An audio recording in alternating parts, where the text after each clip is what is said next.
নমস্কাৰ বন্ধু বান্ধৱীসকল, কি খবৰ? আপোনালোকৰ নিশ্চয় ভালে আছে। আজি আকৌ মই অগ্নিনাথ মন্দিৰৰ এটা ভাল খবৰ লৈ আহিছোঁ। আপোনালোকে সকলোৰে বহুত বেলেগ ধৰণৰ মনৰ আশাবোৰ পূৰ্ণ হৈছে, তেনে এক ঘটনা আপোনালোকৰ মাজলৈ লৈ আহিছোঁ। আশা কৰোঁ আপোনালোকে ভিডিঅ'টো ভাল পাব। আৰু যদি আপোনালোকে অগ্নিনাথ বাবাক বিশ্বাস কৰে তেনেহ'লে কমেণ্টত ওম নমঃ শিৱায় লিখিব। তেনেহ'লে আহকচোন আমি ভিডিঅ'টোৰ মাজলৈ যাওঁ। নমস্কাৰ, সকলোকে অগ্নিনাথ শিৱ মন্দিৰলৈ স্বাগতম জনাইছোঁ। আজি আকৌ আপোনালোকলৈ এটি ভিডিঅ' আগবঢ়াব খুজিছোঁ। অগ্নিনাথ বাবাৰ চৰণত সেৱা লয় বহুতে ফল প্ৰাপ্তি হয়। অগ্নিনাথ বাবাৰ আশীষ লৈ বহুতো ফল প্ৰাপ্তি হৈছে, কিন্তু তেওঁ যেনেকৈ তুষ্ট হয় তেনেকৈ ৰুষ্ট হয়। আজি এক বিশেষ ভিডিঅ' আপোনালোকক দিব বিচাৰিছোঁ।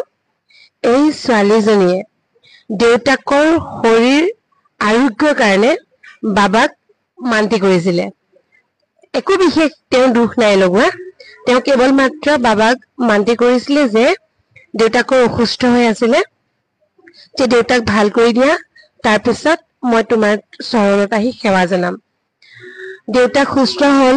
দেউতাক সুস্থ হোৱাৰ পিছত দেউতাকে আহি ইয়াতে সেৱা লৈ গ'ল, কিন্তু তেওঁ আৰু তেওঁৰ মাতৃ ইয়ালৈ অহা নহ'লে। ভাবিছিলে মাক আৰু জীয়েক একেলগে আহিব বুলি, হয় ন মই কোৱাখিনি। তাৰপিছত দেউতাক আহি ইয়াতে সেৱা লৈ গ'ল, কিন্তু বাবাক মান্তি কৰিছিলে মাক আৰু জীয়েক একেলগে আহিব বুলি। বাবা সৰু কথাটোতেই বাবা ৰুষ্ট হ'ল। ৰুষ্ট হৈ তেওঁ মূৰত খুব ডাঙৰকৈ জতা দিলে। মই ভিডিঅ' এটা কৰি থোৱা আছে, যদি পাৰোঁ ইয়াতে এড কৰি দিম, আৰু নোৱাৰিলে তথাপি আৰু মুখেৰে কথাখিনি কৈছোঁ। খুব টানকৈ আমাৰ হাতৰ মুঠিৰে দুমুঠি হ'ব ন, দুভাগ মানে দুমুঠি, ডাঙৰ ডাঙৰ মুঠাৰে দুমুঠি মানে বাবাক খুব টান জতা দিলে। যোৱাকালি আমাৰ মন্দিৰত আহিলে, মন্দিৰত অহাৰ পিছত দেখুৱালে, তেতিয়া কৈছে, কিন্তু মই তেতিয়া কৈছোঁ যে বাবা খুব ৰুষ্ট হৈছে আৰু সেইকাৰণে খুব খঙৰ জতা দিছে, মানে খুব খঙৰ জতাটো খুব টাইটকে দিয়ে। তাৰপিছত বাবা জতা দিলে, জতা ধৰিলে, বাবাক সেৱা জনালো, প্ৰাৰ্থনা কৰিলো, তুতি মিনতি কৰিলো। কৰাৰ পিছত তেখেতক কিন্তু মই কৈ পঠাইছিলো, তেখেত ইয়াৰ নহয়, দূৰত থাকে। কোন জেগা? তেজপুৰত ঘৰ। তেজপুৰৰ পৰা আহি শিৱসাগৰত আছিলে, তাৰ পৰা ইয়ালৈ আহিছে। ইয়াতে আহি সেৱা জনালে, তাৰ পৰা মোক ক'লে আমি আকৌ তেজপুৰলৈ গুচি যাম। মই তেতিয়া কৈছো যে ৰ'বচোন, কাইলৈ কিজানি আকৌ আপুনি আহিবলগীয়া হয়, আপোনাৰ জতা খোল খাই যাব পাৰে, হয়তো ৰাতিটোৰ ভিতৰত। কাইলৈ আপুনি আকৌ আহিবলগীয়া হ'ব পাৰে, হয়তো কাইলৈ আকৌ আপুনি আহিব জতা খোল খোৱাৰ পিছত। সঁচাই বাবাৰ কৃপা। তেওঁ মূৰত যি জতা ধৰিছিলে, এয়া জতা আজি আনি পেলাই মোক দেখুৱাইছেহি। আৰু ছোৱালীজনীৰ চুলিখিনি যথেষ্ট কাৰ্লি হয়, আৰু গতিকে কাৰ্লি চুলিত জতা যেতিয়া ধৰিছে, খুলিবলৈ বহুত কষ্ট হৈছিলে তেওঁ এইভাগ জতা। কিন্তু তেখেতসকলে কোৱা মতে এডালকে আছিলে জতা, আকৌ যেতিয়া বান্ধি থৈ দিলে সেইধৰণে গোট মাৰি গ'ল। তেওঁক মানস কৰিব ক'লো, কিবা আকৌ পুনৰবাৰ তেওঁ মানস কৰিলে। আৰু কালি ৰাতি অলপ বাকীখিনি আপুনি কওকচোন, কথাখিনি আপুনি। নমস্কাৰ, অগ্নিনাথ শিৱ মন্দিৰলৈ নমস্কাৰ জনাইছো। আমি নিয়মীয়া ভক্ত বুলিয়ে ক'ব পাৰি, অনলাইনৰ ভক্ত, অফলাইনৰো ভক্ত। মই নিয়মীয়াকে আহোঁ, শিখাবাৰ লগত ভাল।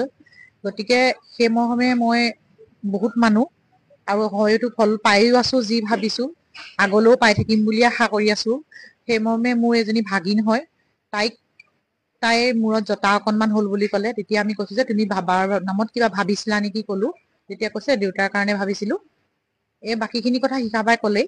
যিহেতু কালি আমি আহিলো, আহি পেলাই ইয়াতে শৰাই সঁফুৰা দি মেলি ছোৱালীজনীক শিখাবাৰ হাতেৰে চাই পেলাই কৈছে বাবা খুব খং হৈছে, তোমালোকে মানে সেৱা লোৱা। সেৱা লৈ আৰতি কৰি মেলি আমি দেৰিকে গৈছো ঘৰলে গৈ পেলাই শিখাবাই আমাক দেখুৱাই দিলে কেনেকে কি কৰিব লাগে, সেইখিনি কৈ পঠিয়াইছিলে। তাক কৈ পেলাই ৰাতি 10-11টামান বজালৈকে হয়তো মাকৰ বহুত ভয়, মই তাইৰ মামীয়েক হয়, আৰু তাইৰ মাকৰ খুব ভয়, আৰু মাকে কোনো কাৰণত নোৱাৰিলেই একো কৰিব। তাই লাষ্টত খং উঠি গ'ল, তাইৰ ভাগৰ তুমি মা নুচুবা, মামীক দিয়া কৰিবলৈ কৈছে। সেইমতে ময়ো মানে বহুত কষ্ট কৰি 10:30 বজালৈকে ৰাতি খুলি কিন্তু চুলিখিনি এটা কথাই মানে আচৰিত, মানে মই এতিয়া ইয়াত দেখি আচৰিত হৈছো যে এডালকে উৰি গৈছে ফেনৰ বতাহত, সেই চুলি এডাল এডালকে গোট খাই পেলাই জিলত ভৰাইছে আৰু সেই চুলিখিনি এতিয়া শিখাবাৰ আগত মেলি দিওঁতে এয়া গোটা বান্ধি আছে, জতা হৈ আছে। মানে কি ক'ম, ক'বলৈ কোনো ভাষা নাই। 10:30 বজাত তাৰপৰা লাষ্টত দেখিলো অকনমান জতাই আমাক এৰি দিয়া নাই মানে কোনো পধ্যে এৰি দিয়া নাই, মানে নেৰেই। আমি কৈছো বাবা চাগে অকনমান অসন্তুষ্ট হৈ আছে, আমি বহুত টানাটানি কৰি কষ্ট দিছো, গতিকে আমি আজি শুই থাকো, কাইলৈ ৰাতিপুৱা যি হব। আকৌ ৰাতিপুৱা বাবাৰ নামত চাকি বন্তি জ্বলাই মেলি মই আধা ঘন্টামান খুব কাকুতি মিনতি কৰিলো। হয়তো চকু পানী ওলাইছে সেই মুহূৰ্তত, যেন কিবা এটা কৰিছো, হয়তো মোৰো ভুল হৈছে নেকি। মোৰ বহুত ভয় হৈছে, মই জতা ভাঙিছো বাবাৰ, সেয়াও হৈছে। সেয়া হৈছে দুখ লাগিছে। তাৰপৰা দেখিলো একোৱে কৰা নাই, অকল সেইটো কামতে ব্যস্ত। তাৰপৰা আধা ঘন্টা মানতে খোল খাই গল। তাৰপিছত এতিয়া খোল খাই গল, তাই কিবা মানস কৰিছিলে বাবাৰ ওচৰত আহিব। আমি ৰৈ থকা নাই, লগালগ 1 ঘন্টাৰ ভিতৰত আমি ডিচিছন লৈ লগে 3টা বজাত গেট বন্ধ কৰা আগে এয়া সোমাইছো।